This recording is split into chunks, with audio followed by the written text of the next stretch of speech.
In this lecture, we'll be taking a look at poverty in the United States and the rise of a welfare state.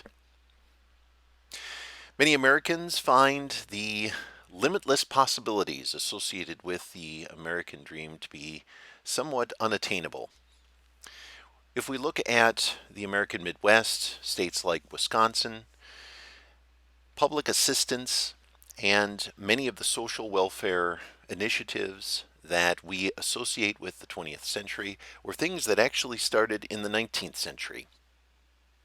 Milwaukee County, for example, attained county status in 1935, and almost immediately they developed a Department of Health and Human Services. It was overseen by the County Board of Supervisors.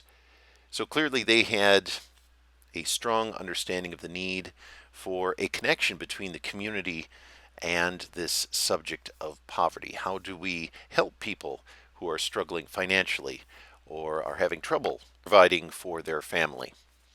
Well, as I said, places like Milwaukee, again, the county was a municipality before the state was a recognized municipality. They recognized almost immediately the need for some sort of community connection when it came to understanding poverty and preventing poverty, at least slowing poverty with regard to how people were experiencing life in their community. When we look at this notion of liberal individualism, which is kind of the philosophy of that I mentioned before, this notion of limitless possibilities and then being able to take advantage of those limitless possibilities in a society like the United States, where did this really originate, and how did the connection between the community and people struggling really, how did that connection, how was that formalized in a sense? Well, the notion of a societal or communal responsibility toward things like healthcare, toward ensuring that people have enough food to eat and that they are cared for properly. This really begins not in the United States, ironically, but it's something that begins in Europe. And it's actually prior to the nation building period here in the United States that these ideas become planted in the fabric of Western society. We then adopt these and expand upon these after we become our own independent nation. But the idea of caring for the poor can be traced back to the English poor laws of the 16th and 17th centuries. These poor laws, in a sense, stressed the community's ability to be able to determine who is able bodied. So the notion of able bodiedness and the notion of communal responsibility to people who don't meet those criteria, that was established in the 16th and 17th centuries in places like Great Britain. Able-bodiedness and the lack thereof was something that was also connected to social institutions, things like the family and, of course, the surrounding community. And many social historians believe that these English poor laws give nations such as the United States the kind of impetus to develop their own unique systems of social welfare. And of course, these aren't really things that we see formalized on a governmental level until the 20th century. However, I would say in very small pocketed ways throughout the 19th century, we are seeing communities hardwiring in this concern that we all have for our neighbor. The person who lives next door to us, the person in our community who may be struggling. Uh, Again, not necessarily because of anything that they have done, but because there is a disconnect between their household, themselves, for example, and the means of being able to take care of oneself, to provide for oneself, and also to provide for others that may be connected in a household setting to oneself. So in North America, it's the 19th century that we have to look to be able to understand what's going to go on in the 1930s, for example, with things like the Social Security Act and how that was being received across the country. Here in North America, in the United States, what we realize is poverty was being highlighted through the process of urbanization. Communities throughout the East Coast, for example, were wholly adopting the system of care and the responsibilities, the financial responsibilities that were laid out in the English Poor Laws. Paired with our own unique American philosophy of liberal individualism, this became what eventually is the kind of the template for a welfare state. So, what is, again, liberal individualism? Because this is something that is still valued in our society today. Liberal individualism is the drive to make one's way coupled with the abundant opportunity waiting for the taking.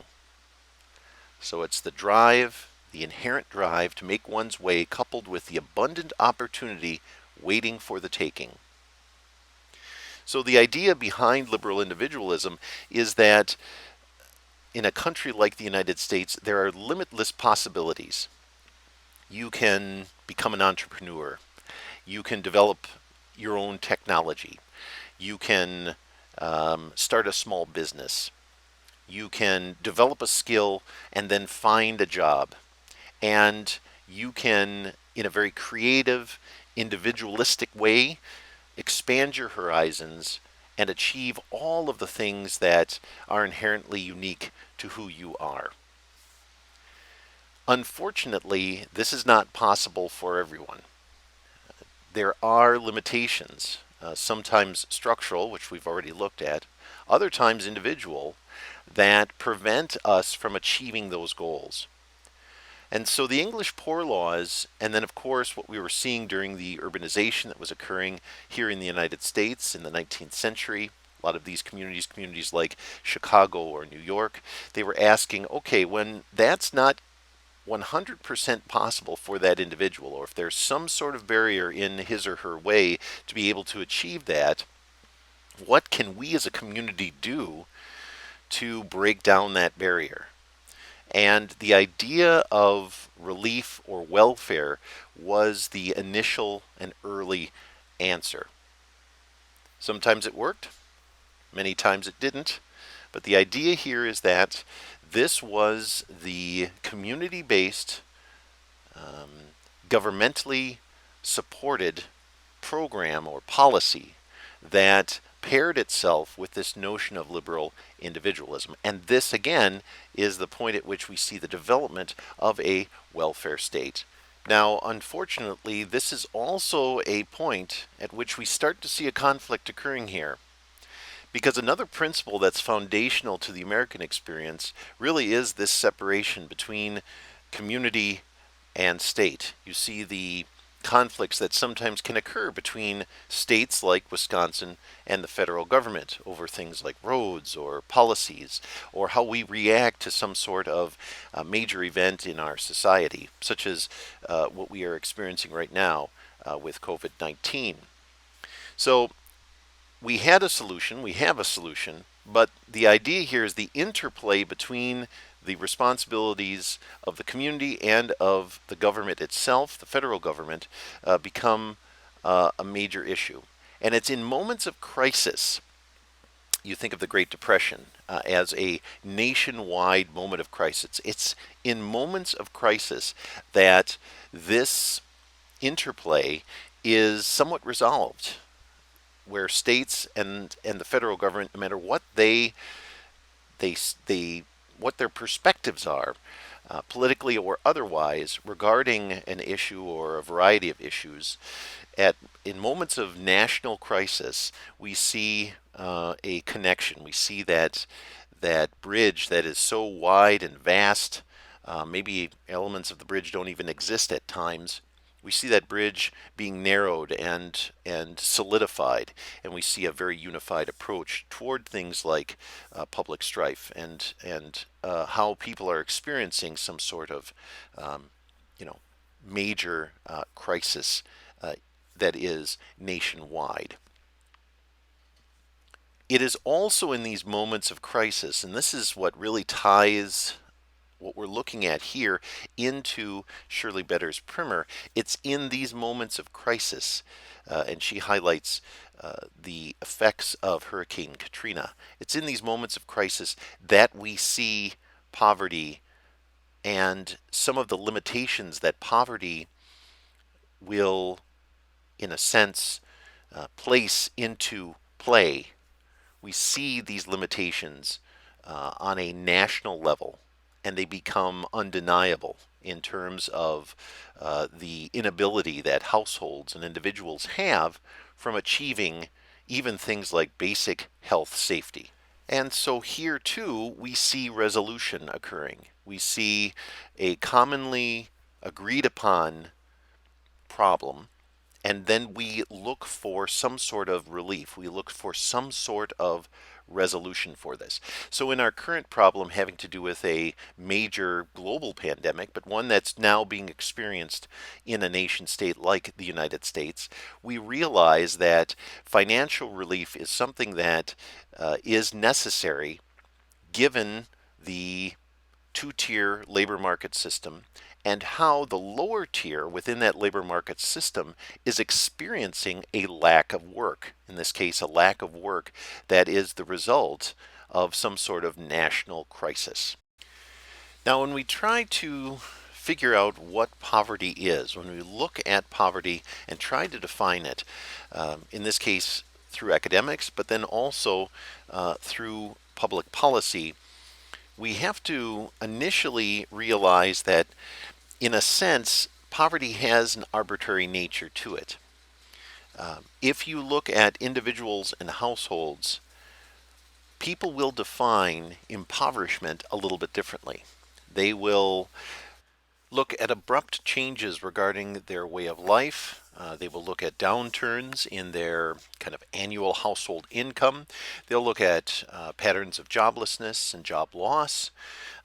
So it really is something that is defined household to household, individual to individual. And it will, in a sense, be defined and redefined based upon how people perceive, any sort of economic downturn or any sort of inability to attain some sort of financial goal. Now, when you're talking about public policy, you're talking about governmental policy, one of the things that you have to do is you have to set a standard. And so, generally, states and, of course, the federal government itself will use the poverty line to be able to identify if a household is actively living below its means or, in a sense, actively living in a state of impoverishment. So the U.S. government draws a poverty line. And this was a measure that was set in the early 1960s when people, in a sense, were spending over a third of their income, annual income, on food. And the federal government, in a sense, recognized this to be a challenge for many, many households. If you have ever had to budget, or if your family has ever had to create a budget for their household, it can be surprising sometimes how much money you will spend on gas or on food. This is again outside of all of the major bills associated with utility and mortgage and or rent. So it's an important consideration. And I would say that a lot of what the government has done to be able to define a poverty line has been very much oriented on food costs and inflation. So, on the basis of this assumption, each year the government compiles a low cost food budget for gatherings of three or more people, but generally three or four. In terms of the estimates that they are doing. And then they take a look at some of the data having to do with family incomes. Those families whose incomes are less than this kind of budgeted process or the kind of estimated number that the federal government determines for a household of three or four. Generally, these are going to then be households or individuals that are going to be classified as poor. So the poverty line is very much established in relation to a projected measure of food costs and family size. Now, in terms of historical examples, it really is kind of region to region. Each municipality, as it developed in the 19th century, began to define what poverty was and how that was being measured in a sense. And usually it was through the healthcare system that impoverished families were identified. If you have studied this part of American history and the rise of a welfare state, what you realize is that early on it was physical and mental health care and a household's or individuals' access to the means of engaging the healthcare system. That was really used initially or early on as a means of defining what poverty was. The other thing that early on, again in the 19th century, mid to late 19th century, that municipalities used to determine impoverishment and its impact were crises. So in 1848 to 1850, we had the cholera outbreak. And of course, in 1918, we had the Spanish flu. These particular kinds of major epidemiological events identified children, families, the sick, and ultimately who the poor were. And local municipalities like Milwaukee County kept poor rolls and then began admitting people to county facilities in order to help them with whatever they were struggling with in this case. And so this was a form of indoor relief. So when you're talking about welfare, you're talking about relief. I'm, in a sense, assisting you and your family out of a situation where you are unable to earn enough money or have enough access to particular kinds of services. I'm providing you as the municipality with some sort of relief. So formal indoor relief also accompanied these early attempts at defining who the poor were in places like the American Midwest. And so in Milwaukee County in the early 1850s is when we see the first county facilities designed to house both the poor, and generally they were housing families. There were facilities housing children, and there were facilities that were expanded to house people who were sick at the time. And again, it was these major epidemics, these major crises that really electrified the system and allowed the government to say, okay, we have a problem here. We have to incorporate some sort of system of relief to be able to minimize the impact that it has on our citizens.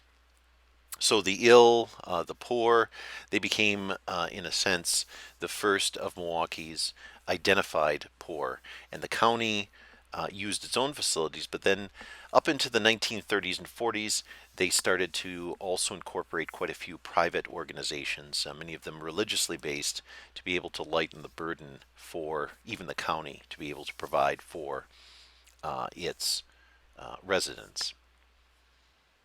So things like the county hospital, there was a poor farm early on. They were in charge of caring for the poor as we approached the turn of the century. People, however, did not rush to these institutions. There was a stigma. If you think about a philosophy like liberal individualism, and you think about some sort of assistance or relief, these don't always sit together. They're not always as compatible with one another or what we might think. And so there was an initiative early on to transform the thinking that people had regarding public forms of relief, both indoor and outdoor. So an outdoor system of relief would be something like food stamps or the providing of surplus food supplies to people in need. And so they realized they had to kind of change the stigma. And I think that that continues even today. For a family to accept assistance takes a lot because we as a nation have always prided ourselves on being the kind of frontier men and women, the pioneers, individuals who used the gifts that they were given to be able to achieve this American dream. And when there are situations and circumstances that impede that process, it's hard for us as a whole to accept that. So there were a lot of early social reformers who were involved rather, in being able to really codify this system. And there were a variety of state statutes once we became a state that were designed around this notion of defining who the poor was. And in this case, Chapter 49 of the Wisconsin State Statute System is a wonderful resource to see how Wisconsin as a state identifies people in need. And some of the assistance programs that they have even today.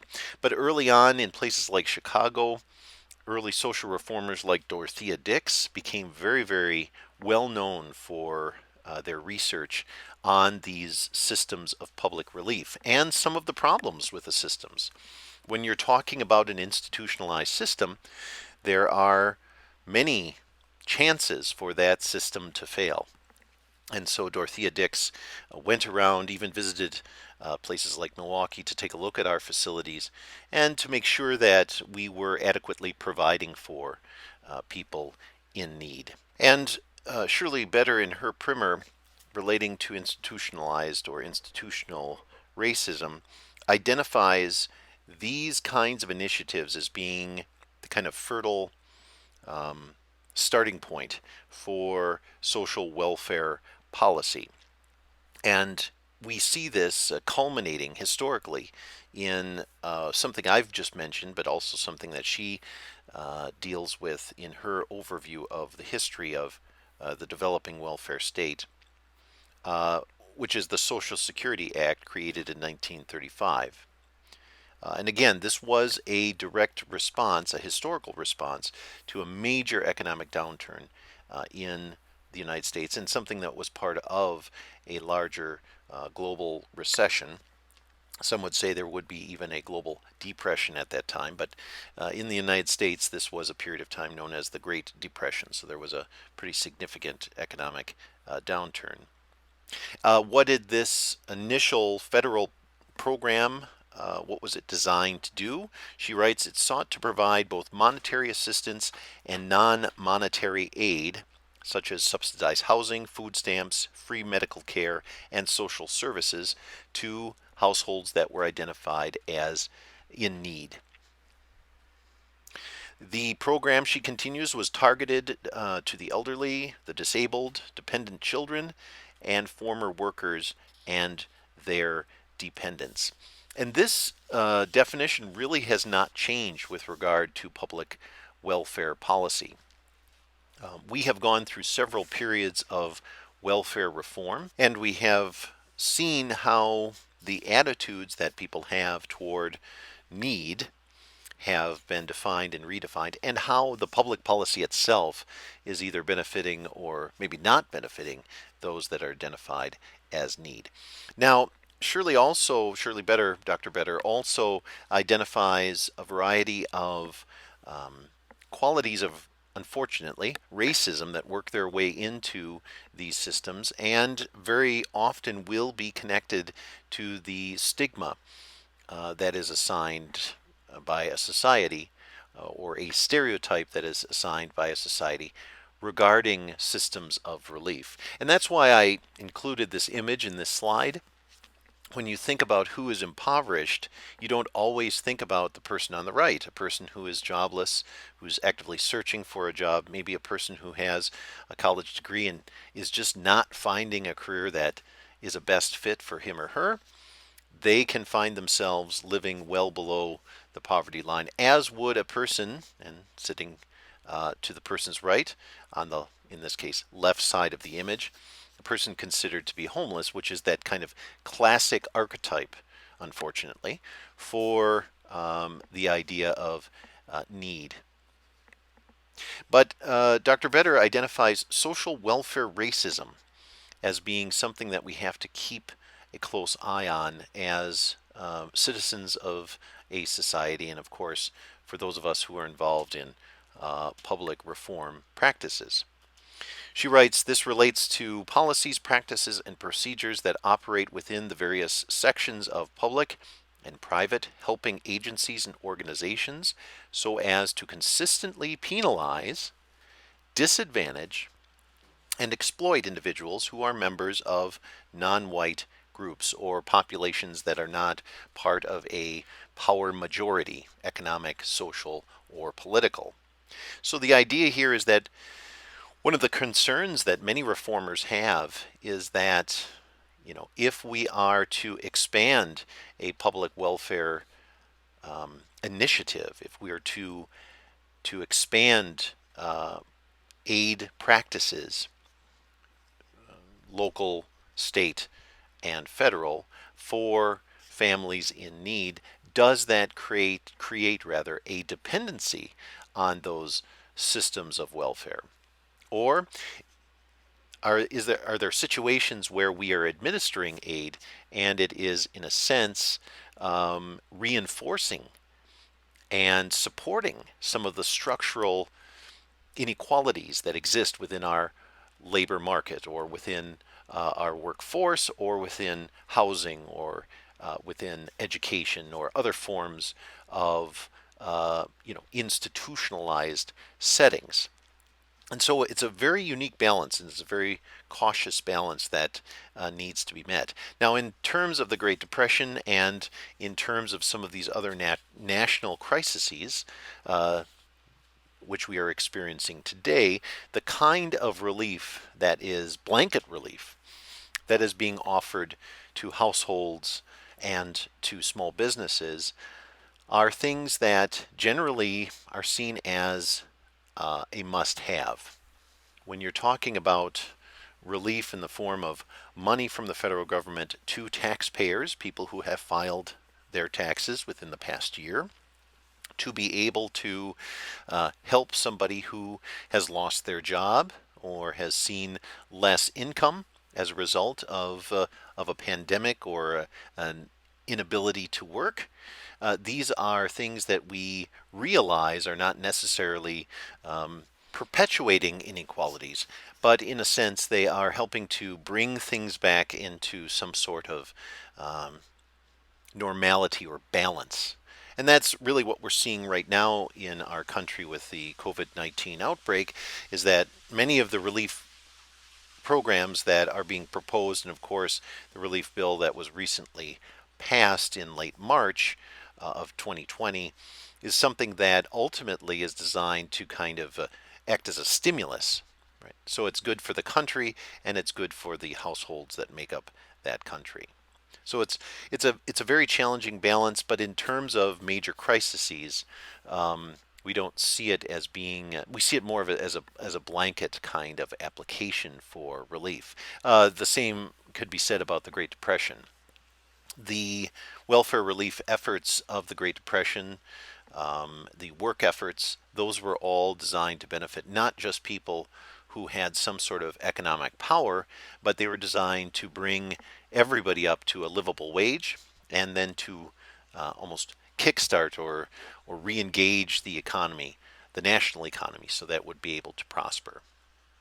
Now, there are some myths that are associated with poverty, and I just want to list out some of those myths, and they're things that sociologists will actively work against to be able to change the mindset of reformers, as well as people who are considering the nature of reforms and what they should support, and what might be, in a sense, reinforcing this idea of social welfare racism. So these 6 myths are presented by James Henslin, a sociologist who has written extensively on social class in the United States and this topic of poverty. And so when he explores myths about the poor, he identifies some of the common myths, again, in this case, 6 of them, which I'll list out here for you as well.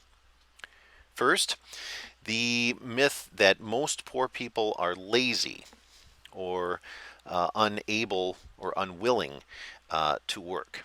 And what he finds is that about half of the poor are either too old or too young to work.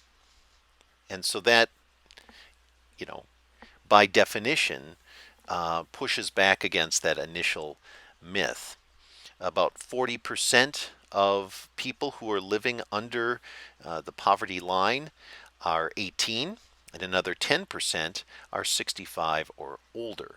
So again, it's not that people are lazy, it's just that they are living under that poverty line. And again, the poverty line is defined by, in this case, food costs. A second myth he points out: poor people are trapped in a cycle of poverty and that few escape.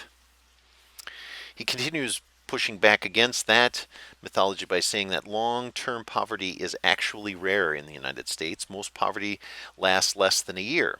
Only 12% of individuals who, from an annual to annual basis, find themselves receiving some sort of welfare relief, are or remain in poverty for 5 or more consecutive years. So poverty is not a lifelong phenomenon, is what he's saying. Poverty can be very pocketed in nature. Third, most of the poor, another myth, most of the poor are of a minority status. That too is a myth. The poverty rates among, let's say, African Americans and Latinos, for example, are much higher than the poverty rates of whites. But what we have to realize is that we are dealing with populations that maybe are not of the same size. So when you're looking at the percentage, for example, of a minority group and comparing it to another population, you have to make sure that you're comparing, in a sense, the same size of population to the others. Of the U.S. poor, about 56% right now are white, while 20% are recognized census-wise as African American, and another 20% or thereabouts are Latino. So the idea here that we are dealing with a predominantly minority-based expression of poverty is also a falsehood. A fourth myth that Dr. Henslin points out is that most of the poor are single mothers and their children. This too is a myth. He writes, although about 38% of the poor match this stereotype, 34% of the poor live in married couple families or family households. 22% live alone or with non-relatives, and about 6% live in some sort of other setting. So the idea here is that we're not dealing with a majority of poor who are female with children. Again, that's a myth. A fifth myth that Dr. Henslin points out is that most of the poor live in the inner city. This is one that, again, is considered today to be a myth. About 42% do live in the inner city, but 36% of individuals that currently are living in some sort of state of poverty live in the suburbs.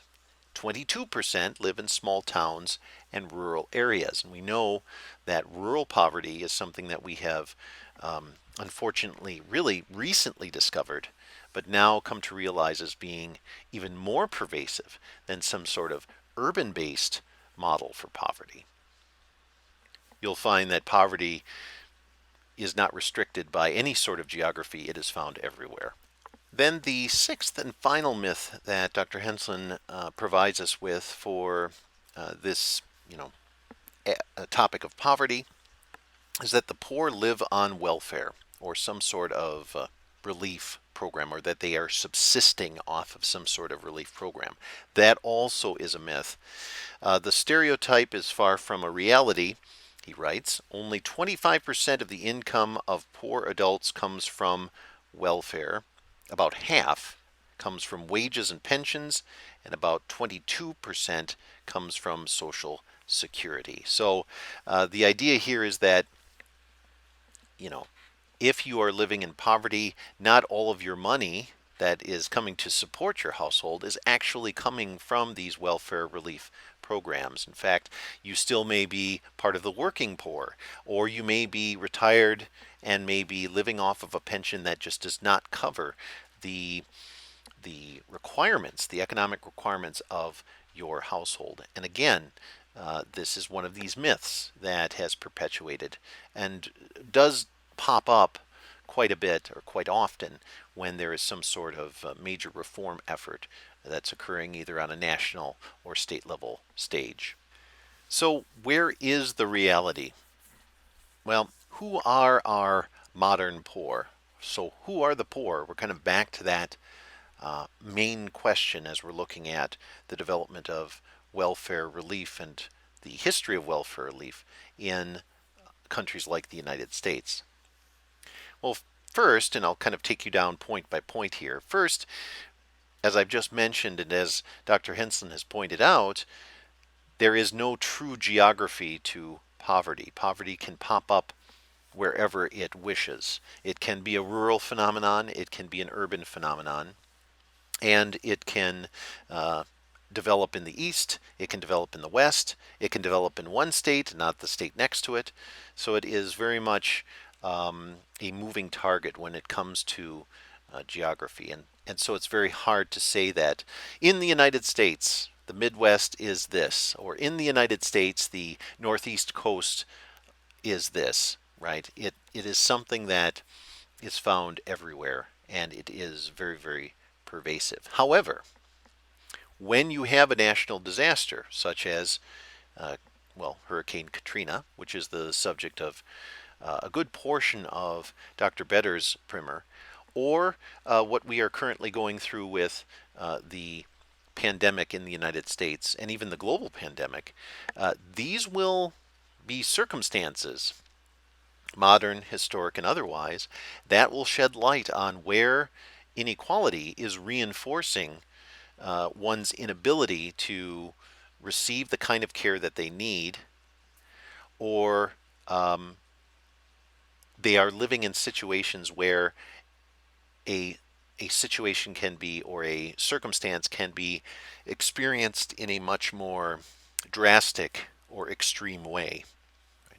If you are living in, for example, with housing, if you are living in an area, or you have chosen to live in an area that has reasonable to low housing costs, but it's also a major floodplain, it would not be surprising that you would be flooded out of your house several times. And so that level of strife would be higher for your household than, let's say, another household where a couple, a family, whatever the household is defined by, is able to have a greater degree of choice with regard to their housing. So these kinds of things do make geography something that we can look at, but it usually takes some sort of crisis or some sort of situation, as we have with Katrina or in our current state. In terms of race and ethnicity, which is the topic of this course in this lecture series, these are variables that have very strong impacts or a very strong connection on the idea of poverty in the United States. Dr. Henslin identified this in his own writings. He writes, one of the strongest factors in poverty is race and ethnicity. And so the idea here is that, how and why do the kinds of inequalities that we see structurally as they relate to race, how do these become catalysts, in a sense, for individuals and families experiencing poverty? Although it may be brief, but their interaction with and their experience with poverty may be something that we are not necessarily seeing in other ethnic or racial populations. And the question is why? Education, of course, and I would say especially because of its connection with the two-tier labor market system, this is also a very strong factor or variable when we start looking at how poverty is experienced. Since the 1960s, we realize that individuals who have completed their high school program of study or a high school level of study, and individuals who have gone on to attend and complete a college level of instruction fare better than those that don't.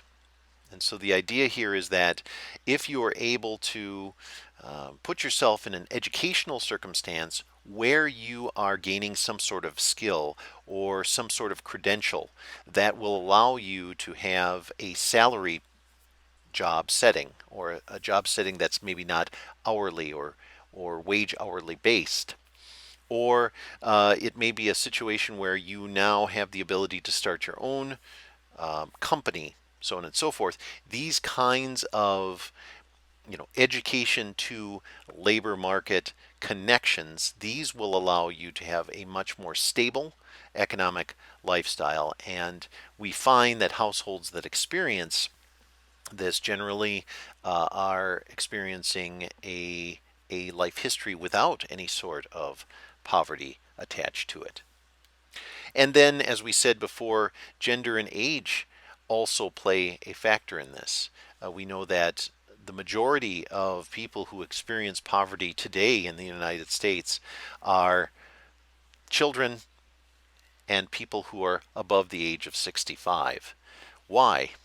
Why does this play a factor? Why are children so overexpressed or overrepresented in the impoverished populations within the United States?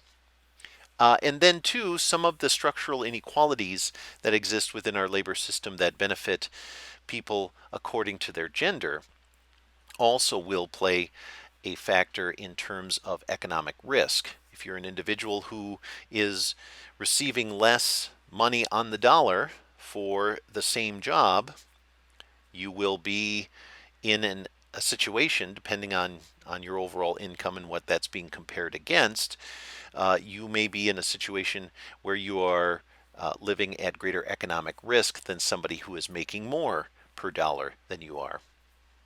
Or if you are an individual who is hourly versus salary, again, you live in a different kind of economic risk landscape than individuals who are solely salary, for example. Especially, and that especially occurs in situations which we're experiencing today, where we have factories having to shut down because of public policy regarding this pandemic. I'm speaking again of the COVID-19 pandemic. The idea here is that if your factory closes and you are hourly wage, you may experience a pretty significant household downturn as it relates to economics than somebody who is salary and who is in a contractual agreement to receive a level of income annually or by month, and that is guaranteed. So how a person who is living in a salary or a salaried job setting versus an individual who is living hourly and paycheck to paycheck, again, that is going to, they're going to experience the pandemic in a very different way, at least economically. Or if you are a small business owner and you are forced to close your business and now you have no income for several months, that will impact your household income as well. So these are the kinds of things that Dr. Betterer is pointing out, especially in relation to Hurricane Katrina. And then, of course, Dr. Henslin and some of the myths that surround poverty and the history of the welfare state. But this is an important topic, and like criminal justice reform, reform practices as they relate to public relief efforts and health care are going to be qualities of our world going forward, and they will be things that require a society-wide lens and society-wide attention as we move forward. Because as people will point out, natural disasters and pandemics are not one-time events. These are events that occur on a regular basis. And so if a society or elements of a society are more at risk than others, it's important that we develop policies that will prevent those risks from being realized in moments of crisis.